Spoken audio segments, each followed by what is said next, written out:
தோழர் ஜீவா இந்திய விடுதலை உணர்வு நிறைந்த பேச்சால் ஆங்கிலேயரை அதிர வைத்தவர்.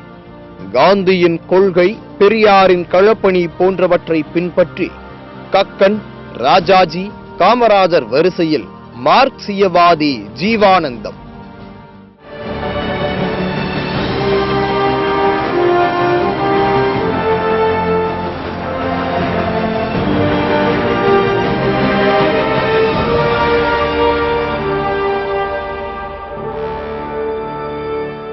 பத்தொன்பதாம் நூற்றாண்டில் நாகர்கோவிலில் உள்ள கோட்டாறு உயர்நிலை பள்ளியில் தலை சிறந்த மாணவன் படித்துக் கொண்டிருந்தான். பள்ளி வகுப்பில் எப்பொழுதுமே முதலிடம்தான். இந்த காலகட்டத்தில் தான் தாழ்த்தப்பட்டோருக்கு எதிராக பலரும் குரல் கொடுத்துக் கொண்டிருந்தனர். அது மட்டும் இல்லாமல் தேசிய விடுதலைக்கான போராட்டங்களும் நடந்து கொண்டிருந்த சமயம். அப்போது அந்த சிறுவன் தன்னுடைய வகுப்பில் படிக்கும் மாணிக்கம் எனும் நண்பனை அழைத்துக் கொண்டு ஓர் தெரு வழியாக அங்குள்ள ஓர் கோவிலுக்கு சென்றார். அப்போது அங்கிருந்தவர்கள் அனைவரும் அந்த சிறுவனை கடிந்து கொண்டு மிரட்டினர். இருந்தும் அந்த சிறுவன் அஞ்சுவதாக இல்லை. அது மட்டும் இல்லை, அந்த சிறுவனின் இந்த செயலுக்கு அவன் அப்பாவிடம் அபராதமும் வசூலிக்கப்பட்டது. இதனால் அந்த சிறுவன் கோபமடைந்த தனது தந்தையால் கடுமையாக தண்டிக்கப்பட்டான். என்ன ஆனாலும் தான் செய்த செயல் நியாயமானதுதான் என்று அந்த சிறுவன் வினவினான். அவனை தண்டித்த அனைவருக்கும் அந்த சிறுவன் தன் நண்பனை கோவிலுக்குள் அழைத்து சென்றதை விட அவன் அழைத்து சென்று அந்த சிறுவன் ஓர் தாழ்த்தப்பட்ட வகுப்பை சார்ந்தவன் என்பதுதான் அவர்களின் ஆதங்கமாக இருந்தது. தான் செய்தது நியாயம்தான் என்பதை உணர்ந்த அவன் தந்தை கண்டித்ததால் வீட்டை விட்டு வெளியேறவும் துணிந்தான். அந்த துணிவுதான் பிற்காலத்தில் தமிழகத்திற்கு மாபெரும் தலைவரை தந்தது. அந்த மாபெரும் தலைவர்தான் ஜீவா என்று அழைக்கப்படும் ஜீவானந்தம். பள்ளியில் படிக்கும் போதே தீண்டாமைக்கு எதிராக போராடிய மகத்தான தலைவர் இவர். நாகப்பட்டினம் மாவட்டத்தில் பூதப்பாண்டி என்னும் கிராமத்தில் 1/8/1907 பட்டன் பிள்ளை உமையம்மை தம்பதியினரின் மகனாக பிறந்தார். இவர் பிறந்ததும் தனது பாட்டனுடைய பெயரான சொரிமுத்து என்னும் பெயர்தான் இவருக்கு வைக்கப்பட்டது. நாளடைவில் பின்னாளில் ஜீவானந்தமானார். அந்த சமயத்தில் மகாத்மா காந்தியின் ஒத்துழையாமை இயக்க பிரச்சாரம் நாடு முழுவதும் நடந்து கொண்டிருந்தது. காந்தியின் முழக்கங்களால் ஈர்க்கப்பட்டு காந்தியின் முழக்கங்களை பற்றி பள்ளிக்கூடத்திலும் தன் ஊரில் வசிக்கும் மக்களிடமும் பேசுவார்.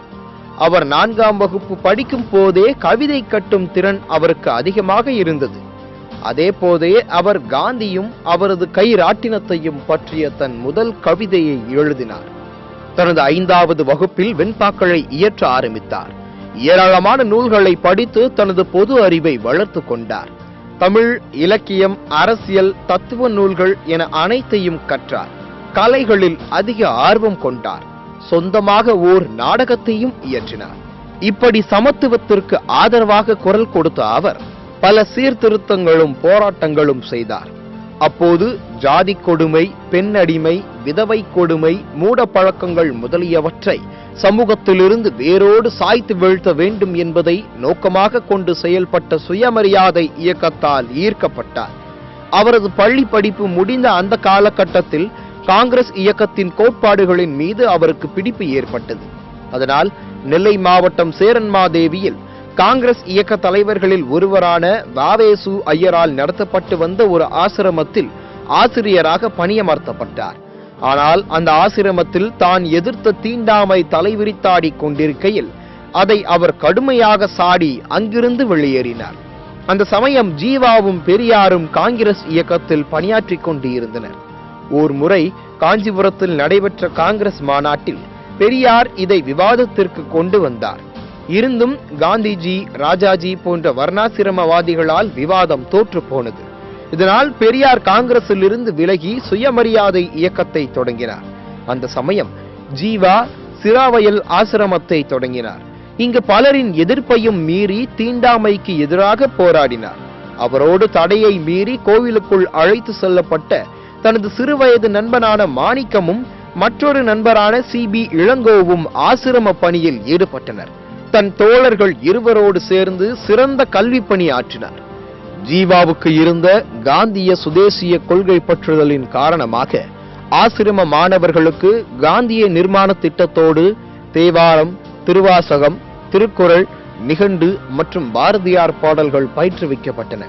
சிராவயல் ஆசிரமம் நடத்தி வந்த காலத்தில் சங்ககால இலக்கியம் முதல் மகாகவி பாரதி வரையிலான எல்லா நூல்களையும் படிப்பதற்கும் ஆய்வு செய்வதற்கும் ஜீவா வாய்ப்பு ஏற்படுத்தி கொண்டார். ஒரு முறை ஜீவா தனது ஆசிரமத்தில் உள்ளவர்களை அழைத்துக் கொண்டு காந்தியை சந்திக்க சென்றார். அப்பொழுது காந்தி ஜீவாவிடம், உங்களுக்கு ஏதாவது சொத்து இருக்கிறதா என்று கேட்க, அதற்கு ஜீவா, தாய்நாடுதான் எங்கள் சொத்து என்று பதிலுரைக்க, இல்லை, நீங்கள் தான் தாய்நாட்டின் சொத்து என்று காந்திஜி கூறினார். இருந்தும் பின் நாட்களில் காந்திஜியின் வர்ணாசிரம சிந்தனையை பகிரங்கமாக எதிர்த்து காந்தியை விமர்சித்தவர் ஜீவா என்பது குறிப்பிடத்தக்கது. நாச்சியாபுரத்தில் உண்மை விளக்கம் நிலையம் என்ற ஓர் ஆசிரமத்தை நிறுவி அதில் சுதந்திர இயக்கம் என்னும் சுயமரியாதை இயக்கத்தின் தன்மைகளை ஒன்றாக இணைத்தார். 1927 சுயமரியாதை மகாநாடு செங்கல்பட்டில் நடந்தது. அந்த சமயத்தில் ஜீவா அதில் கலந்து கொண்டார். பின்னர் அகில இந்திய காங்கிரசின் வருடாந்திர மாநாட்டிலும் பங்கேற்றார். ஆனால் காங்கிரஸ் சமூக சீர்திருத்தவாதத்தை கவனிக்கவில்லை. சுயமரியாதை இயக்கம் நாட்டு சுதந்திரத்தை கவனிக்கவில்லை. தனித்தமிழ் இவ்விரண்டையும் புறக்கணித்ததோடு மக்களையும் கவனிக்கவில்லை. இவை எல்லாவற்றையும் இணைக்க வேண்டும் என ஜீவா சிந்தித்தார். அந்த சமயத்தில் தான் மீரட் சதி வழக்கை பற்றிய செய்திகள் வந்த வண்ணம் இருந்தன. இவர் வடமொழி எதிர்ப்பாளராகவும் தமிழ் மொழியின் மீது அதிக பற்றும் கொண்டிருந்தார். அதனால் ஜீவானந்தம் என்னும் தனது பெயரை உயிர் இன்பன் என மாற்றிக்கொண்டார். தமிழ் பற்று மட்டும் இல்லாமல் தேசிய உணர்வும் சுதேசிய உணர்வும் கொண்டவர்தான் ஜீவா. இன்றளவும் பலராலும் பேசப்படும் ஒரு சம்பவம் என்றால் அது 1929 நெல்லிக்குப்பத்தில் நடந்த சாதி ஒழிப்பு மாநாட்டில் ஜீவா பங்கேற்ற சம்பவம் தான். அதே ஆண்டில் செங்கல்பட்டில் நடந்த சுயமரியாதை மாநாட்டில் கலந்து கொண்டார். அந்த ஆண்டுதான் சிராவயலில் இருந்த ஆசிரமம் பக்கத்து ஊரான நாச்சியார்புரத்திற்கு மாற்றப்பட்டது. இவர் நாச்சியார்புரத்தில் இருக்கும்போதுதான் அவருக்கு பெரியாரோடு தொடர்பு ஏற்பட்டது. குருகுலத்தில் பணியாற்றிக் கொண்டிருந்த அதே வேளையில் சுயமரியாதை இயக்க மாநாடுகளிலும் கூட்டங்களிலும் பங்கேற்று தன் கருத்துக்களை வெளியிட்டார். இதே ஆண்டில் அரசால் நடத்தப்பட்ட மதுவிலக்கு பிரச்சார கமிட்டியிலிருந்து போதை பழக்கத்திற்கு எதிராக ஜீவா பிரச்சாரம் செய்தார். 1930 வாக்கில் ஈரோட்டில் சுயமரியாதை இயக்கத்தின் 2வது மாநாடு நடைபெற்றது. ஜீவாவும் அந்த மாநாட்டில் பங்கேற்றார். வெள்ளை ஏகாபத்திய அரசின் ஏகபோக கொடுங்கோன்மையை எதிர்க்கும் தீர்மானத்தை ஆதரித்து ஜீவா ஆவேசம் பொங்க உரை நிகழ்த்தினார். மாநாட்டில் தீர்மானத்தை ஆதரித்து பேசிய அவர், சாதி மத விவகாரங்களில் மட்டும் நமது சுயமரியாதையை பாதுகாத்துக் கொண்டால் போதாது, அரசியல் விவகாரங்களிலும் நாம் நமது சுயமரியாதையை பாதுகாத்துக் கொள்ள வேண்டும் என்று சுயமரியாதை இயக்கத்தையும் தேசிய விடுதலை இயக்கத்தையும் இணைத்து பேசினார். இதன் பின்பு 1931 ஜீவா கோட்டையூர் காங்கிரஸ் கமிட்டியின் தலைவராக தேர்ந்தெடுக்கப்பட்டார். இதுவே ஜீவாவின் முதல் அரசியல் பிரவேசம் என்று சொல்லலாம். பெரியாரின் சுயமரியாதை இயக்கத்தில் தீவிரமாக பங்கு கொண்டிருந்த ஜீவா தேச விடுதலை போராட்டத்திலும் அதே வேகத்திலும் வீரியத்திலும் ஈடுபட்டார். 1932 சட்ட மறுப்பு இயக்கம் தீவிரமடைந்திருந்த சமயம் காரைக்குடியில் ஜீவா தலைமையில் போராட்டக் குழு அமைக்கப்பட்டது. எனவே சட்ட மறுப்பு இயக்க ஆதரவு கூட்டங்களில் ஜீவாவின் கருத்தாழம் மிக்க பேச்சு மக்கள் மத்தியில் உயிர் பெற்று எழுந்தது. இதை கண்டு அஞ்சத் தொடங்கிய அரசு 1932 ஜூலை மாதம் 1 அன்று ஜீவா காரைக்குடி கூட்டத்தில் சொற்பொழிவாற்றிக் கொண்டிருந்த போது மறுநாள் முதல் அவர் எங்கும் பேசக்கூடாது என்று வாய்ப்பூட்டு சட்டம் போட்டது. ஜீவா அந்த சட்டத்தை உடைத்தார். மறுநாள் கோட்டையூரில் தடையை மீறி பேசிய ஜீவா கைது செய்யப்பட்டு சிறையில் அடைக்கப்பட்டார். இது ஜீவாவுக்கு முதல் சிறைவாசமாகவும் புதிய அனுபவமாகவும் அமைந்து போனது. இந்த சிறையில் இருந்தபோது சோசியலிசம், கம்யூனிசம் போன்ற சித்தாந்தங்களை பற்றியும் சோவியத் யூனியன் பற்றியும் நிறையவே பேச வேண்டிய சூழல் அவருக்கு ஏற்பட்டது. அதோடு நின்று விடாமல் பல அரிய பொது உடைமை புத்தகங்களை படிக்கும் வாய்ப்பும் சிறையில் அவருக்கு கிடைத்தது. இந்த புத்தகங்கள் அவர் உள்ளத்தில் ஊறிக்கொண்டிருந்த பொது உடைமை கருத்துக்களுக்கு உரம் சேர்ப்பதாக இருந்தன. 1932 ஜனவரியில் ஒரு காங்கிரஸ்வாதியாக சிறை புகுந்த ஜீவா சிறையிலிருந்து வெளியே வரும் பொழுது ஒரு கம்யூனிஸ்டாக திரும்பினார். 1932 இறுதியில் பெரியார் சுயமரியாதை இயக்க ஊழியர் கூட்டத்தை சிங்காரவேலர் தலைமையில் கூட்டினார். இந்த கூட்டத்தில்தான் ஜீவாவுக்கு சிங்காரவேலருடன் நெருக்கம் ஏற்பட்டது. அதன் மூலம் விஞ்ஞான சோசியலிசம், கம்யூனிசம், நாத்திகம் ஆகியவற்றை பற்றி புரிந்து கொள்ள வாய்ப்பு கிடைத்தது மட்டுமல்லாமல் 1932ஆம் ஆண்டிலிருந்து சிங்காரவேலரின் நூலகத்தில் இருந்த பொது உடைமை நூல்களை வாசிப்பதற்கும் அவருக்கு வாய்ப்பு ஏற்பட்டது. 1933ஆம் ஆண்டு சென்னை எழும்பூர் ஒயிட்ஸ் மெமோரியல் ஹாலில் பெரியார், சிங்காரவேலர், ஜீவா ஆகியோர் பங்கு பெற்ற நாத்திகர்கள் மாநாடு நடைபெற்றது. இந்த சூழ்நிலையில் வர்ணாசிரம தர்மத்தையும் சோசியலிச சமூகம் அல்லாத ராமராஜ்யத்தையும் ஆதரித்து வரும் காந்தியை புறக்கணிக்க வேண்டும் என்று ஜீவா அறைகூவல் விடுத்தார். 1934ஆம் ஆண்டு ஜனவரி மாதம் தான் நடத்தி வந்த புரட்சி ஏட்டில் நாத்திக பிரச்சாரம் என்ற கட்டுரையை ஜீவா எழுதினார். இந்த சூழலில் ஜீவா ஈவேரா பெரியாரை கடுமையாக விமர்சனம் செய்து சுயமரியாதை இயக்கத்தை விட்டு வெளியேறினார். சுயமரியாதை சோசியலிஸ்ட் கட்சியை அமைத்தார்.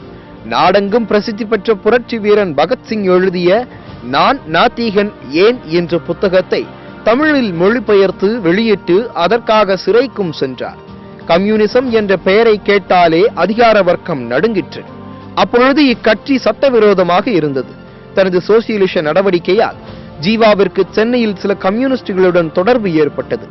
தோழர் அமீர் ஹைதர்கான் தொழிலாளிகளை ஒன்றிணைத்து யங் மார்க்சிஸ்ட் லீக் என்ற ஒரு சங்கத்தை ஆரம்பித்தார். இதற்கு சர்க்கார் தடை உத்தரவு பிறப்பிக்க உடனே தோழர் ஏஎஸ்கே ஐயங்காரும் சுந்தரையாவும் தொழிலாளர் பாதுகாப்பு சங்கம் என்ற பெயரில் அனைவரையும் ஒன்று திரட்டினார்கள். இந்த சங்கத்துடன் ஜீவா தொடர்பு ஏற்படுத்திக் கொண்டார்.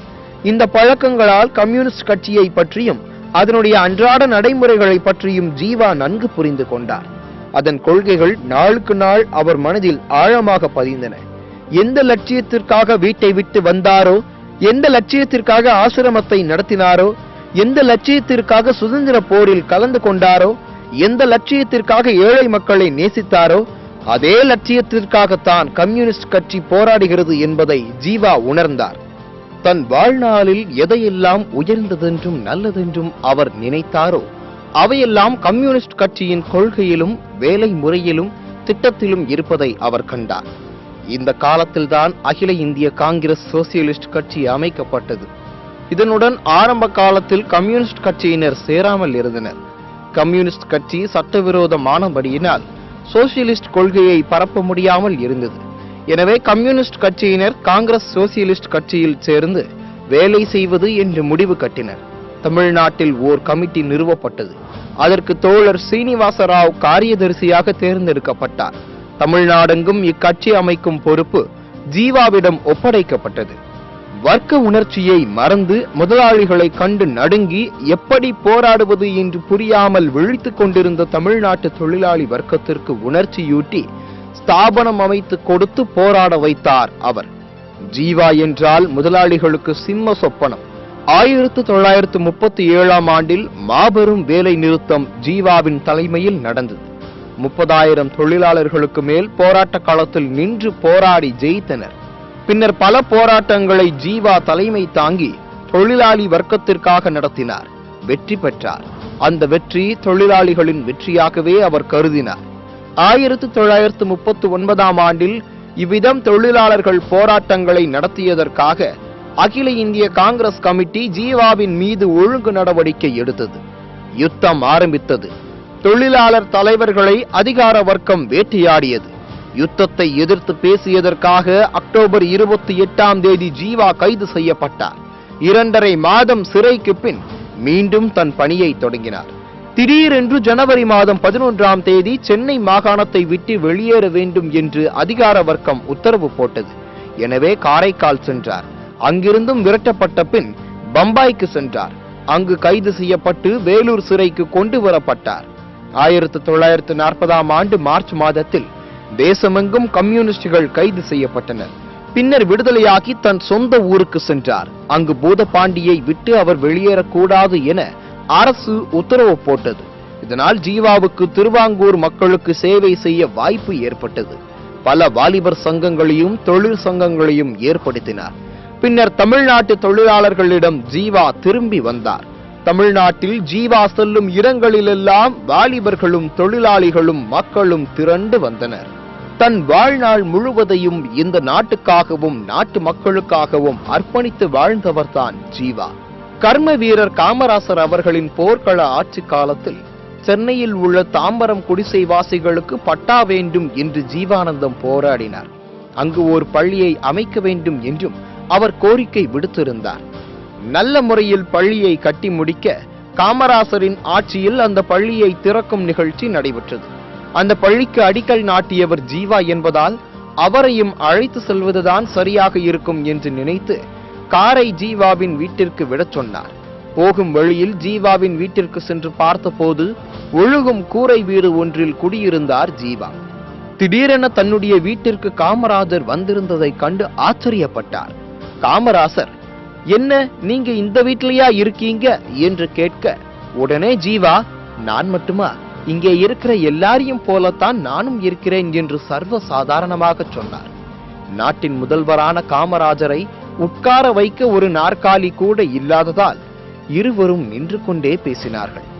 நீ அடிக்கல் வைத்த பள்ளிக்கூடத்தை திறக்கணும், அதான் உன்னையும் அழைத்து செல்ல வந்தேன் என்று காமராசர் கூற அதை ஜீவா மறுத்தார். அட, ஆரம்பிச்ச நீ இல்லாமல் நான் எப்படி போக, கிளம்பு போகலாம் என்று அழைத்தார். அப்படி என்றால் நீங்கள் முன்னால் சொல்லுங்கள், நான் அரை மணி நேரத்துல வந்துடுறேன் என்று அனுப்பி வைத்தார். கண்டிப்பா வரணும் என்றார் காமராஜர். விழாவுக்கு அரை மணிக்கு மேல் தாமதமாகவே வந்தார் ஜீவா. என்ன ஜீவா இப்படி லேட் பண்ணிட்டியே என்று காமராஜர் உரிமையுடன் கடிந்து கொண்டார். உடனே ஜீவா, நல்ல வேட்டி ஒன்றே ஒன்றுதான் இருக்கு, அதை உடனே துவைத்து காய வைத்து கட்டிட்டு வாரேன், அதான் தாமதம், தப்பா நினைக்காதே என்றார். உடனே கண் கலங்கி விட்டார் காமராஜர். விழா நல்லபடியாக முடிந்தது. ஆனால் ஜீவாவின் வறுமை காமராஜரை மிகவும் வாட்டியது. அதனால் ஜீவாவுக்கு தெரியாமல் அவரது கம்யூனிஸ்ட் நண்பர்களை அழைத்து பேசினார். ஜீவாவுக்கு வீடு கொடுத்தா போக மாட்டான், காரு கொடுத்தாலும் வாங்க மாட்டான்.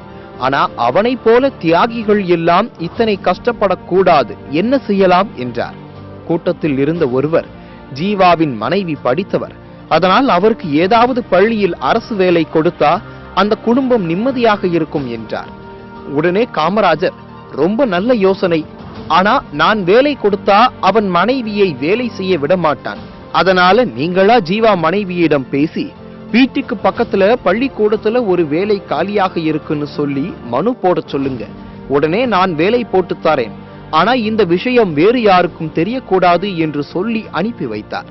அதன்படியே ஜீவாவுக்கு தெரியாமல் அவருடைய மனைவிக்கு வேலை கொடுத்தார் காமராஜர். அதற்கு பின்னரே ஜீவாவின் வாழ்க்கையில் வறுமை ஒழிந்தது. காமராஜர், ஜீவா இருவருடைய நட்பும் வார்த்தைகளால் வடிக்க முடியாது. நோய்வாய்ப்பட்டு சென்னை அரசு மருத்துவமனையில் சேர்க்கப்பட்டார் ஜீவா. தனக்கு முடிவு வந்துவிட்டதை தெரிந்து கொண்டவர் கடைசியாக உதிர்த்த வார்த்தைகள் காமராஜருக்கு போன் பண்ணுங்கள் என்பதுதான்.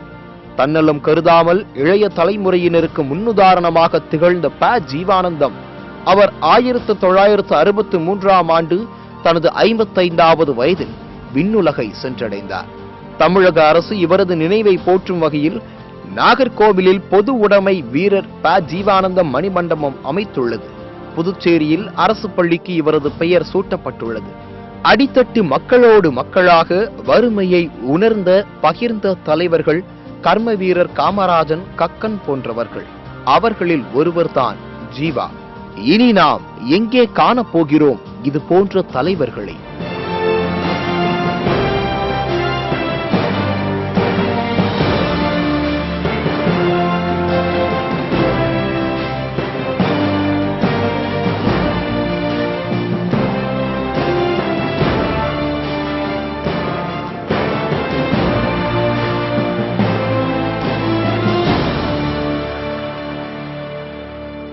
கம்யூனிச கொள்கைகளுக்காகவும் மக்களுக்காகவும் அரும்பாடுபட்ட இந்த மகத்தான தலைவரின் பூத உடல் இதோ இங்கே சாந்தி அடைந்துள்ளது. தன்னலம் பேணாது வாழ்நாள் முழுவதையும் மக்களுக்காகவும் நாட்டுக்காகவுமே அர்ப்பணித்த இவரின் இந்நினைவிடம் கேட்பாரற்று கிடக்கிறது என்பதே அவல நிலை. குடிப்பவருக்கு குடியிடமாகவும் கழிப்பவருக்கு கழிப்பிடமாகவும் மாறி உள்ளது. இதை எந்த சமூக ஆர்வலர்களும் கட்சியின் மூத்த தலைவர் என்ற முறையில் எந்த ஒரு கம்யூனிச கட்சியினரும் கண்டு கொள்ளாமல் இருப்பதும் வேதனை. நாட்டுக்காக பாடுபட்ட மாபெரும் தலைவரின் நினைவிடத்திற்கு எப்பொழுது எட்டும் தீர்வு?